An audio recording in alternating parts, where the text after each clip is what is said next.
Hello, मैं हूं आशीष और आप देख रहे हैं वर्ल्ड ऑफ लाइट। और आज हम बात करेंगे चेतना के बारे में, कॉन्शसनेस के बारे में, लॉ ऑफ अट्रैक्शन को अगर आप समझना चाह रहे हैं, लॉ ऑफ अट्रैक्शन को अगर अपनी सफलता के लिए यूज करना चाह रहे हैं तो आपको चेतना, कॉन्शसनेस के बारे में समझना बहुत ही जरूरी है, क्योंकि यही वो चीज है जो इस यूनिवर्स के बैलेंस को बना के रखती है। तो आज हम जानेंगे चेतना क्या है, कॉन्शसनेस क्या है और किस हद तक वो काम कर सकती है और कहां कहां हमें वो मिलेगी इस ब्रह्मांड में। देखते रहिए।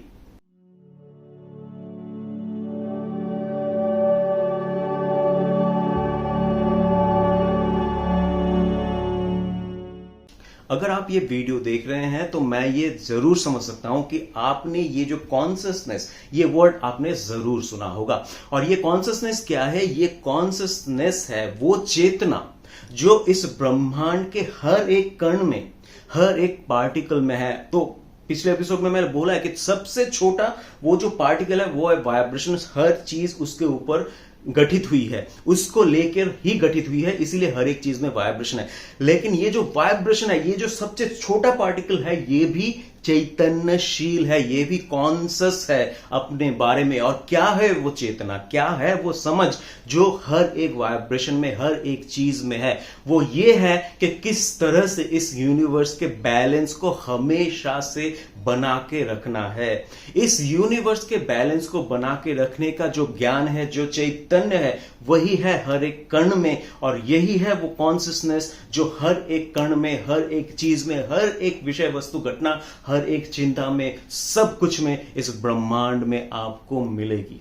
तो आज हम देखेंगे कि किस तरह से डिस्क्राइब करेंगे बहुत ही आसानी से कैसे हर एक चीज कॉन्शस है और कैसे वो कॉन्शसनेस इस यूनिवर्स के जो बैलेंस है उसको बना के रखती है, और कितना जरूरी है वो समझना और वो रहना हर एक कण में। तो देखिए, ये कल जैसे मैंने बोला कि ये समझ लीजिए एक वाइब्रेशन है। A1 एक वाइब्रेशन है, A2 एक वाइब्रेशन, A3, A4, ये चार एक वाइब्रेशन है।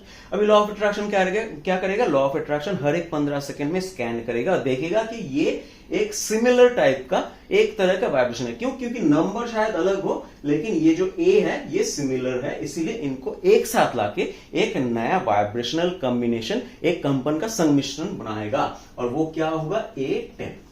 ये एक नया वाइब्रेशन का कॉम्बिनेशन है, A10। अभी इस तरफ भी देखिए, एक वाइब्रेशन, चार वाइब्रेशन है हमारे पास। AA1 है, AA2, AA3 और AA4, ये चार वाइब्रेशन है। अब लॉ ऑफ अट्रैक्शन स्कैन करके देखेगा कि ये भी सिमिलर काइंड का वाइब्रेशन है, तो इसे भी एक साथ लाके ये बना देगा AA10। अभी AA10 हो गया, तो अभी ये जो वाइब्रेशन, ये तो वाइब्रेशन अभी बन गया, लेकिन जो कॉन्शसनेस है वो क्या करता है? ये जो वाइब्रेशन है, या तो पॉजिटिव वाइब्रेशन है या फिर नेगेटिव वाइब्रेशन है, क्योंकि हमको पता है हर एक चीज एनर्जी है। वाइब्रेशन जो है वो भी एनर्जी का ही मतलब वो वाइब्रेशन से ही एनर्जी बनता है। तो ये जो वाइब्रेशन है, ये वाइब्रेशन या तो पॉजिटिव है या फिर नेगेटिव। तो पकड़ लेते हैं कि ये पॉजिटिव वाइब्रेशन है और ये एक नेगेटिव वाइब्रेशन है। अभी कॉन्शसनेस क्या है? जब ये वाइब्रेशन बनेगा, जिस वक्त लॉ ऑफ अट्रैक्शन देख के, जिस 15 सेकंड में लॉ ऑफ अट्रैक्शन देख के इनको एक साथ लाके एक नया पॉजिटिव A10 बनाएगा, उसी वक्त ये जो नया वाइब्रेशन है, उसी वक्त एक ऑपोजिट इक्विवेलेंट, हाँ, एक विपरीत समपरिमाण का एक नया वाइब्रेशन बनाएगा, वो है -A10।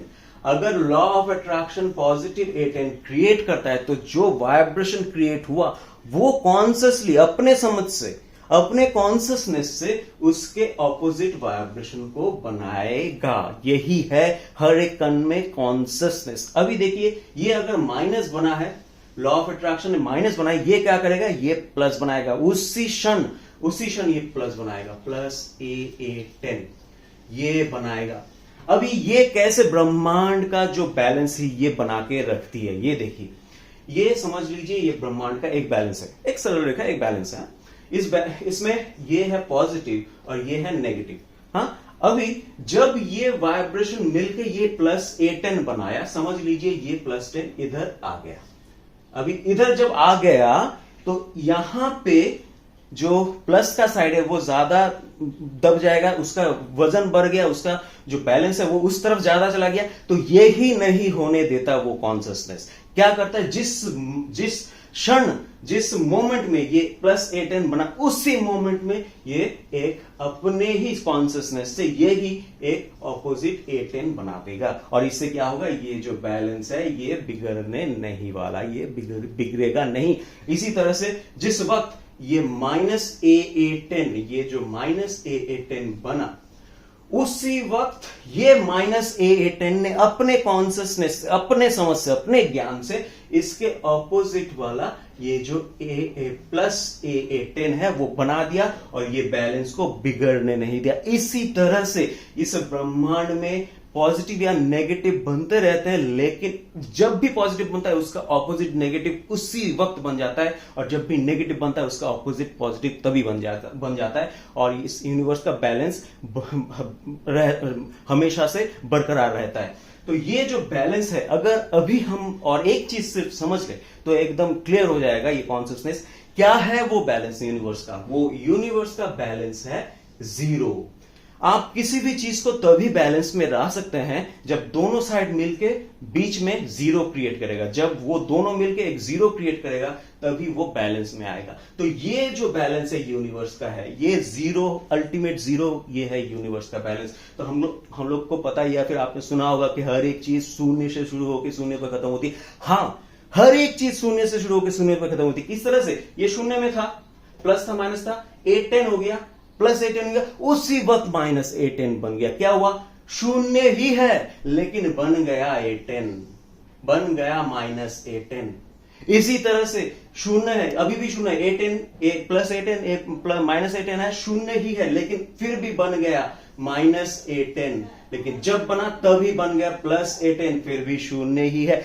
ये ही है वो बैलेंस जो इस ब्रह्मांड में हमेशा बरकरार रहता है, और ये है वो कॉन्शियसनेस जो हर एक वाइब्रेशन में, हर एक कण में, हर एक चीज में आपको मिलेगी, जो इस ब्रह्मांड के बैलेंस को बरकरार रखती है। और यही है वो चेतना, यही है वो कॉन्शियसनेस जो हर एक चीज में है।